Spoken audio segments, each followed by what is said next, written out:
scale back on our M&O rate or use some debt reserves. There's a lot of things to pull and make sure that we can still try to issue this second tranche without having to say we can't do it now. There's things that we can do in the future, so I don't want them to panic so much, because we could use reserves in the debt service fund. We could also not do the 3.5% increase in the M&O. There's things like that. Oops. The TERS has effect on this INS rate as well. That's another thing that we have to consider when we build in our INS rate. I have to account for what we send to the TERS. So I'm not panicked. I don't want you guys to be panicked. I think we can get there. It's just we've got to keep this in front of you. I really wanted to give you some options for tax, other strategic options. Yeah, I would like to, without having to touch our reserves, the reserves are there for a reason. I would like to not touch our reserves because if something happens, let's say we use the reserves and something else does happen and we don't have no more reserves, then now we're in a bigger issue than whether the rec center gets built or not. Let me clarify for you, Mayor, too. When I say reserves, I know there's the general fund reserves. This is the reserves that are in the debt service fund, so that there is a nice healthy balance. We're looking at $4 million right now, so we can pay that towards some future debt to help keep that tax rate as well as capacity of issuing the next tranche. What would be the impact of scenario 2 on that? So of increasing the tax rate by 10 cents, it would open up our capacity, would it not, then to issue more debt of $57.4 million. So that is other projects that you could be thinking about for the future.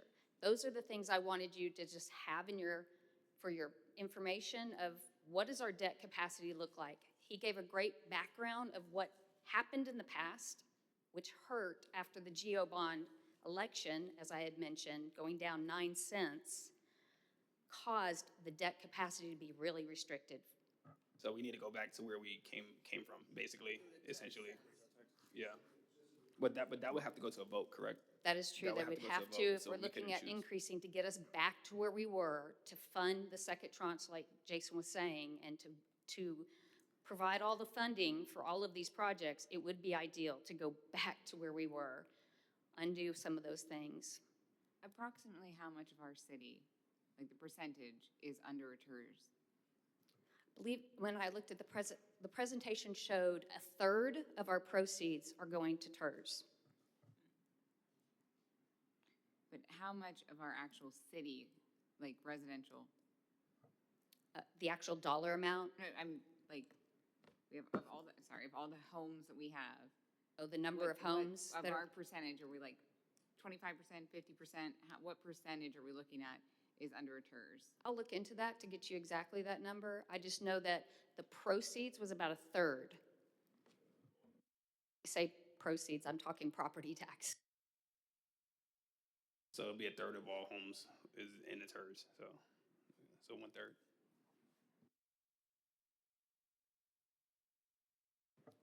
So again, this is just for information. We'll come back with some more information once we get the certified tax rate. We'll walk through this in detail on what this does for the general fund, which I always recommend we maximize the general fund tax side of the house by the 3.5%. That's what you're seeing. That's just to maintain, I talk with my hands apparently. That's just to maintain our current level of service. And you have the request in front of you that there's a lot more requests to provide services, but the funding's just not there, as well as if there's other strategic infrastructure that's needed in this community, that's on the INS side as well. And I will say, I'm not speaking on specific projects, but there are projects that people are asking for, but we have to cover infrastructure costs to be able to bring them to Princeton. So a lot of the debt that we need in future projects for infrastructure, whether it's sewer, water, and things like that, to provide these commercial businesses the opportunity to come to Princeton, we need to start thinking about that as well, because that's the reason why some of these businesses can't come here, because we don't have the infrastructure in place. And I know this is a lot of information, and having the general fund discussions, the debt side, and then there's the water side. So that infrastructure comes from the water rates and you could issue debt through that. So that's not affecting what we're talking about on the INS side of the house. The INS side of the house would be like the public safety, would be all the geo park bonds. If you were to look at future, I know you've talked about this, Mayor, with the library or those sort of things. That's the side of the house that I just wanted to give you information on when it comes to our debt capacity and how tight it is.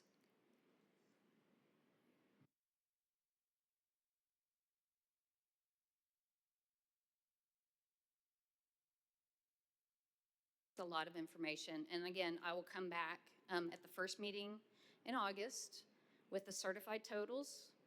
And I will be asking council, though, to set the property tax rate. When you set it, you're saying to the residents, this is the tax rate that we will not go over. We might go down lower, but you can never go above that.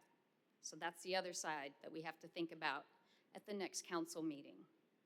Right now, I have built the whole proposed budget for next year based on leaving the tax rate as is at the 44 cents. Yeah.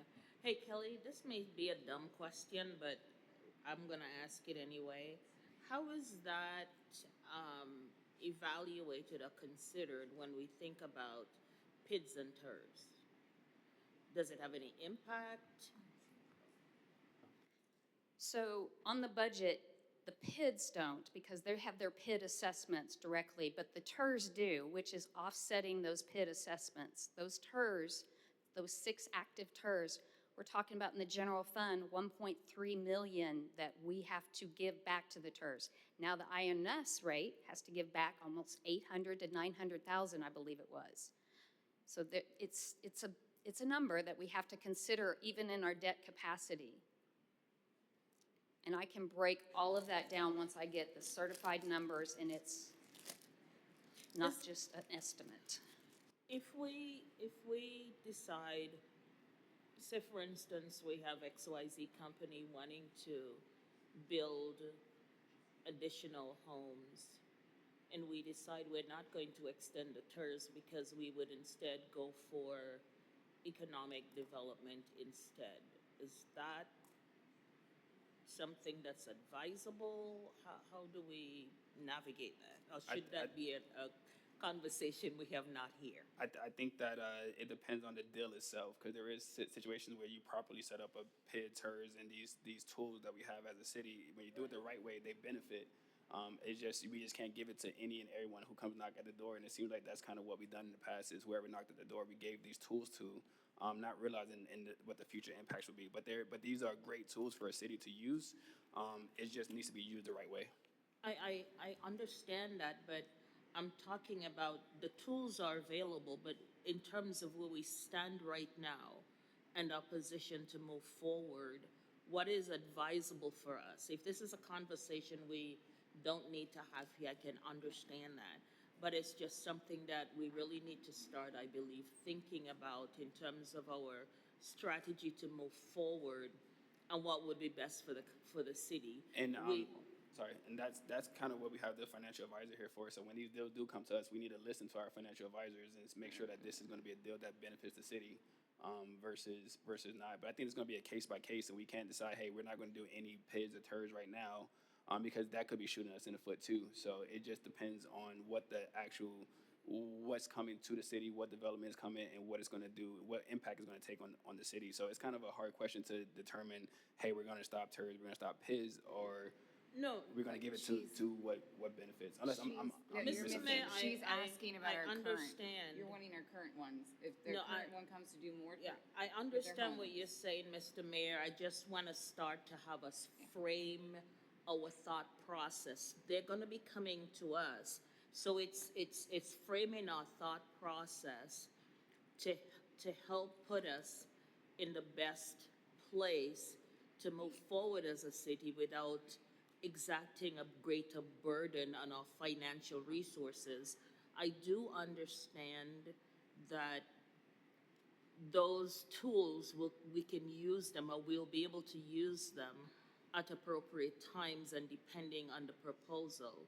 But as we start thinking about the future, as we start thinking about the budget, as we consider what is the best vantage point for the city, these are things we need to start thinking about, not essentially discuss, but they need to be a part of our thought process and planning.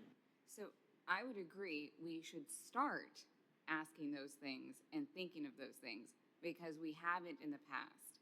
The contracts that were signed with previous administration and previous lawyers should have been more thoroughly read honestly by council.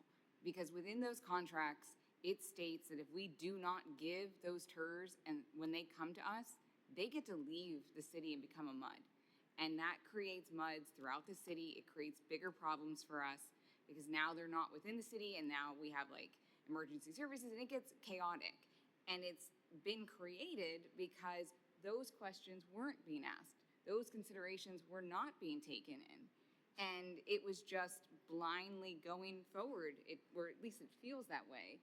But it is important that going forward, as the mayor said, we have to take those things into consideration and make sure that everything is for the benefit of the residents, because in the past, it wasn't taken that way. And because of that, because of those decisions and not paying attention to those contracts and seeing the way it's written, we can't afford police or firefighters. We can't. Because instead of funding our emergency services, we are throwing this money into a TERS to pay for a PID, and that's not how it's supposed to work. We have created the problem that our city has by not paying attention to the contracts, by not doing our due diligence, which is frustrating when, there are some of us trying to do our due diligence and getting backlash for it. When not doing the due diligence has put us where we are today, we have like next to no money basically at this point to do things. And we have literally given away the money at every opportunity. We give back the development fees in those contracts instead of having the funding for development. Parks and Rec, I can't tell you how many of those contracts, their money was given back as part of the deal. So now Parks and Rec needs this big bond to do the stuff that they're doing because they don't even have the money they're supposed to have. Yeah, well, because these contracts are not being looked at more thoroughly. well, when you think about administrations, there are different cultures that are brought to bear on these things. And yes, we look at the past and we learn lessons from the past. There are things that we do not want to repeat because it's cost the city. Now that we're at this juncture, there are things that we seriously consider so we don't repeat those mistakes and that we position ourselves better. Well, And that's There's where a- I'm well, presenting there- the budget, just letting you know it's a baseline budget to think of the future. If things come in with the future, these would be my recommendation that the TERS, the PIDs, we're not doing any more of those. That would be my recommendation. And look at economic development on a case-by-case basis. yes, because And that's how I would approach anything, council, but that is your decision. Again, we are going to move forward because they can't go back. So Right. going forward with this flatline budget is the best option at this point in time. Again, we've given you some suggestions of a crime district. We've talked about partnerships with the the EDC, CDC. We talked about the schools. We talked about a lot of things to help. Grants was another one, sponsorships. I'm really proud of what this team has done. When I had to come to them and say, we have no more money, I'm sorry, and they rolled up their sleeves. They looked at their budgets. They looked at for efficiencies. They looked at other ways we can get money. Instead of looking at the past, let's keep going forward and let's see what we can do going forward. which is, we need to look forward and move forward and make the better choices, but we have to also learn from those mistakes and consider them. Agreed, So when agreed. we- So that's exactly why I bring out what's happened in the past and what we need to do going forward. When we make those agreements, honestly, every single one of the department heads should have an opportunity to look at it to ensure that their department, there aren't promises being made on their behalf. And I definitely, so go ahead, Chief. Yes, ma'am. Sorry, I was eating on some popcorn real quick. That is one of the plans kind of moving forward. So some of these new developments that, even some of the latest new developments that we're having to go back, Serenity being one, Fire department wasn't, fire marshal's office was involved, fire department wasn't involved, the PD wasn't involved and all that. And so we had to go back and look at, school crossing signs. That was one. Speed calming devices, that was another one.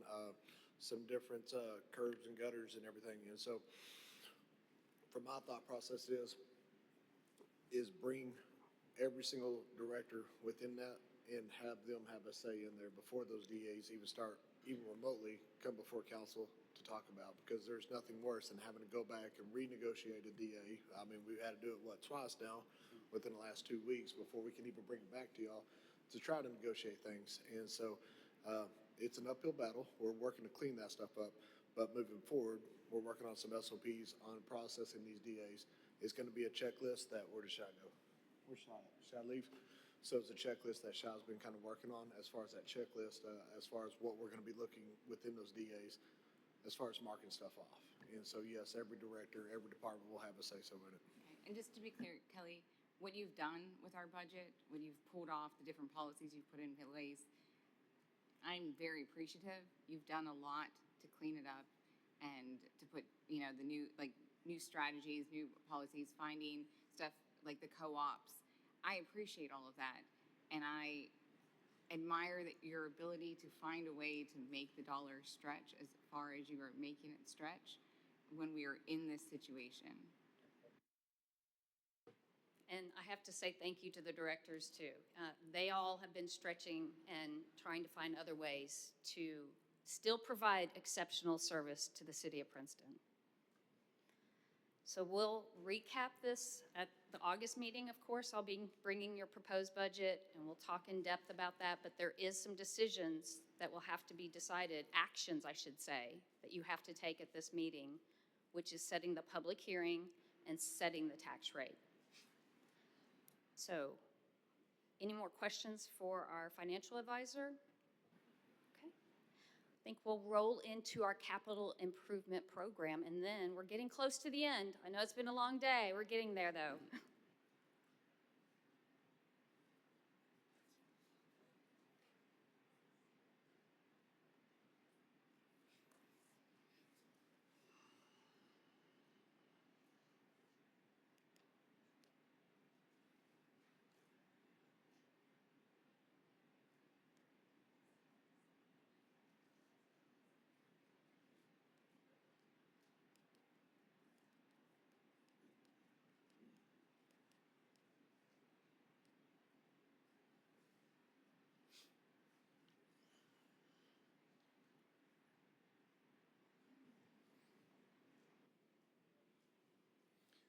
Okay, so now we have heard the wonderful news, right? Taking a look at the models from the first and second tranche, what we have with the first bond sale, 55 million, and then obviously we just heard the discussion with the remaining 54. A year ago at this time, if I was to have presented this timeline, I would tell you that this timeline would look completely different. It would consist of none of these projects that you see up here. It would consist of one multi-generational facility. Council's priorities have since evolved over the last 12 months and directed staff into executing the projects that were on the original scale that were presented to the residents in 2023. And that's what you see up here. I want to talk first, so you see this line right down the middle. That's actually where we are in today's current date at this time. Caldwell Phase 1 started exactly a year ago, and that was the infield conversion from natural to artificial turf. Once again, that does not provide additional facilities, but it does save on cost, M&O, and longevity for the facilities. Caldwell Phase 2 is currently under construction, which should be completed around Labor Day. So we've got about a month and a half remaining in that project. Caldwell Phase 3, if you look into the yellow, we're roughly probably about a month remaining in the design phase.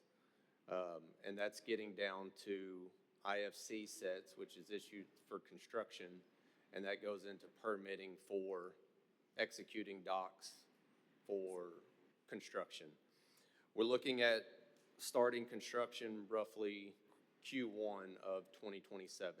So six months from now, Caldwell Phase 3 can be underway. Parks and Rec Admin Building. This one is near complete. Chief Waters spoke earlier as far as the library and some shifting and the fire admin. We're currently housed out of the old police station downtown. This facility will be completed probably end of September, 1st of October for move-in, which actually aligns with the completion of the other parks at Caldwell. GTLC.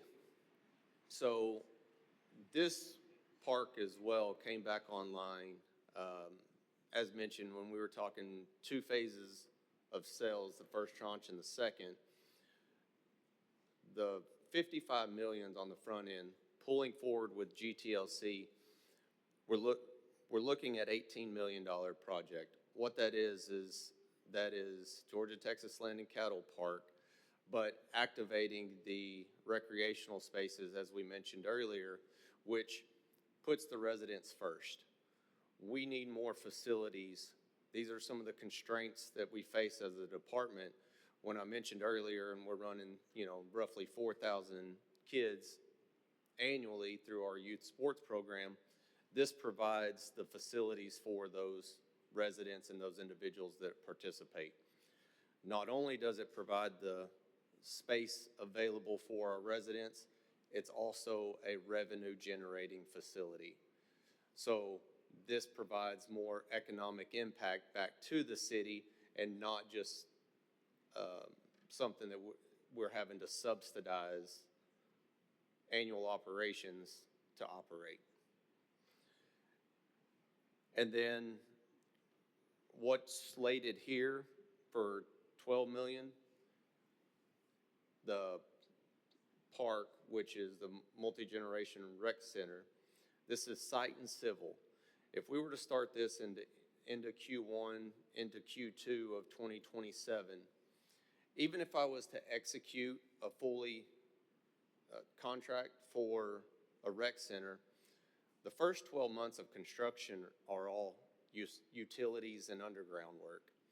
So no matter what we do, you've got water lines, sewer lines, electrical lines, site and civil, so all of the flat work, the foundations, the grading, all of these things have to be completed on the front end of any construction.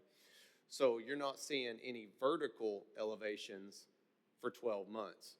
So based on this timeline, what we've done is broke those 2 packages out from the first 55 to the 54 and separated the site and civil, which is a 12-month construction anyway, freeing up that additional funding to complete these other parks ahead of schedule.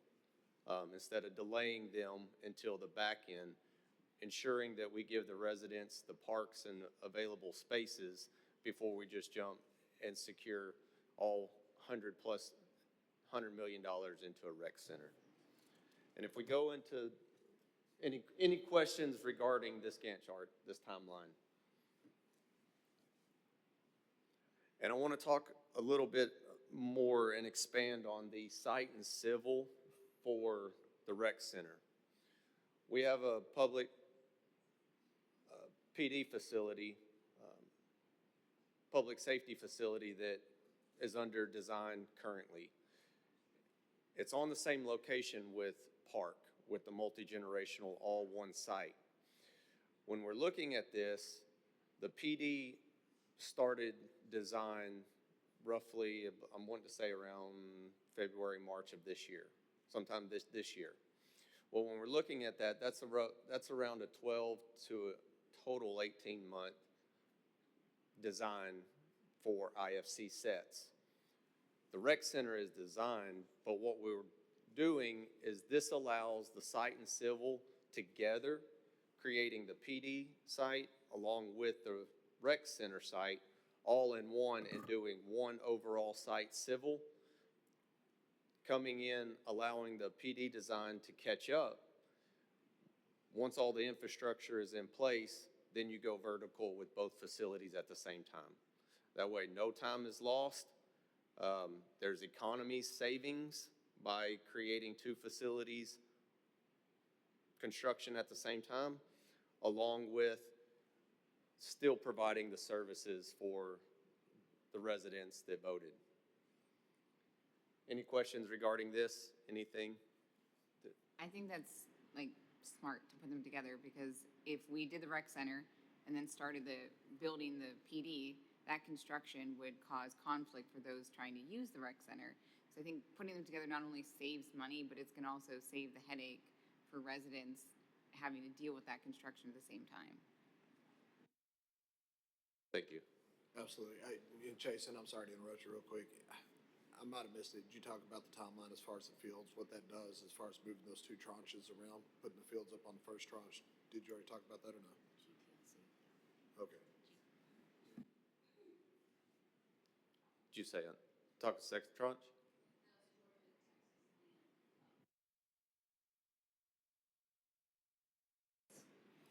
In the first tranche. So talking about putting the fields within the first tranche and then getting the field completion within the first tranche and moving the building into the second tranche to where they're both doing it together. Did you already mention that? Yes, sir. Okay, I'm sorry. Yeah, so, and that's GTLC, that is the field space available. Like I said, putting the residents in these parks first, but also that allows offsetting revenues to generate when park is completed and additional funding is needed to be subsidized.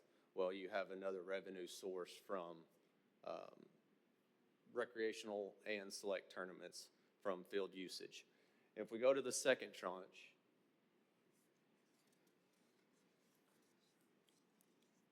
so as I mentioned, if we were looking at this a year ago,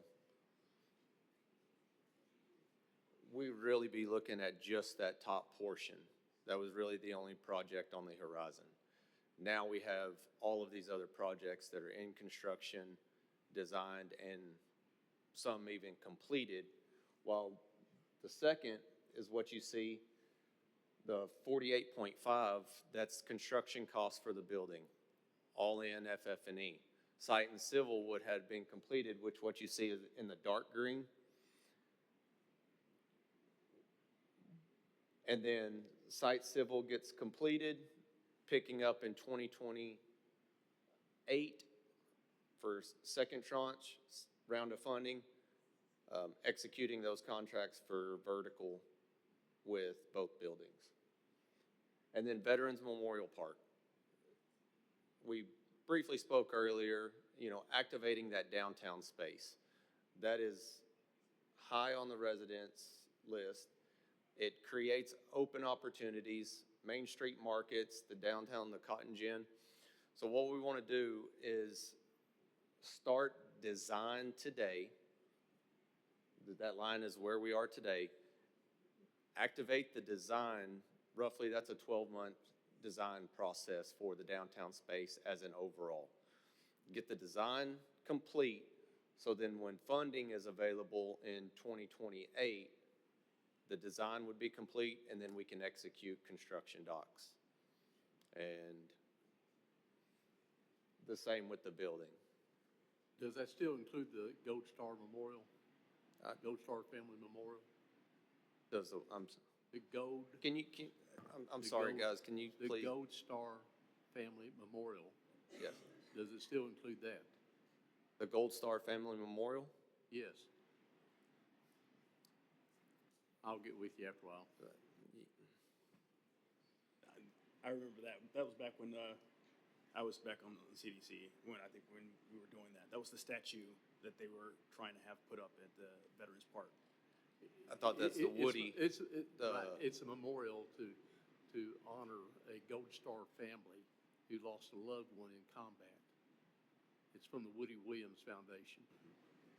It will. So when we're looking at the design for the Downtown Veterans Memorial Park, these things will be incorporated, as even discussed in the past, but it's going to be more of a passive and a memorable park versus, I don't know if there's been any renderings, there's some seen in the past and everything else. That's not the direction that we're looking. I mean, we're looking at 4 million, but we're creating a community space and more so of a passive park and not so much with some of the designs that have been, shown around year or two ago. Well, this was something that had been approved, and there's actually been some donations made toward this particular memorial, and it's with the Woody Williams Foundation. And I'd like to see that to continue.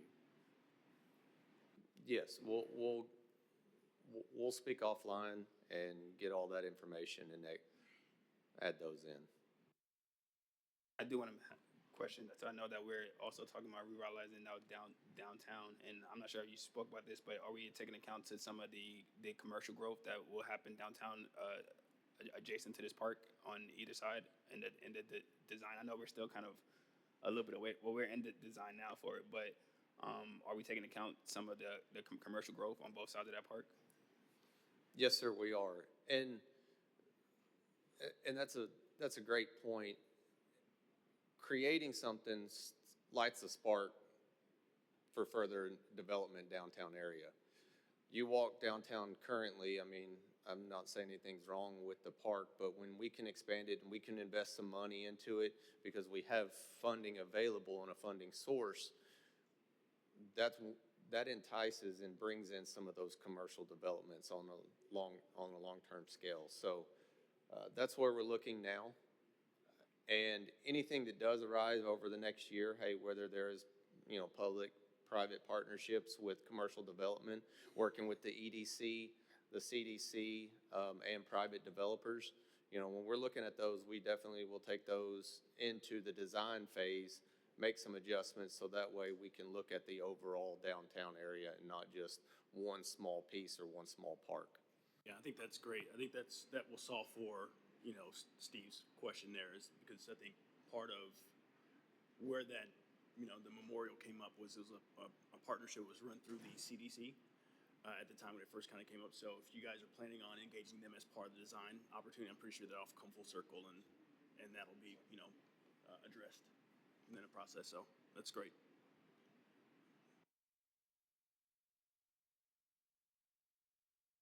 Is there any other questions regarding the pathway forward for the 23 park bonds?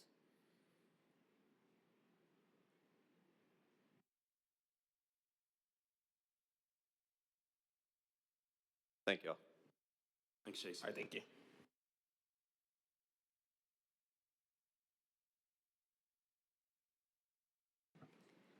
I'm going to go very quickly through these roadway projects. I will stipulate with not having a public works director, this has been a little challenge, but I know that the 2022 impact fee fund identified some of these projects, so we thought we'd program them in and get your feedback. Obviously, the Borman Lane, which is $5 million, we're looking at that being completed by the end of August. I'm sorry to interrupt. Is there a way we can zoom in a little bit? I'm a little blind. Oh, and in your book Oh. as well, under the capital improvement tab, there is a detailed spreadsheet that has these projects as well with dollar amounts and where we plan to start programming it. Got you. Thank you. But I agree, it is small.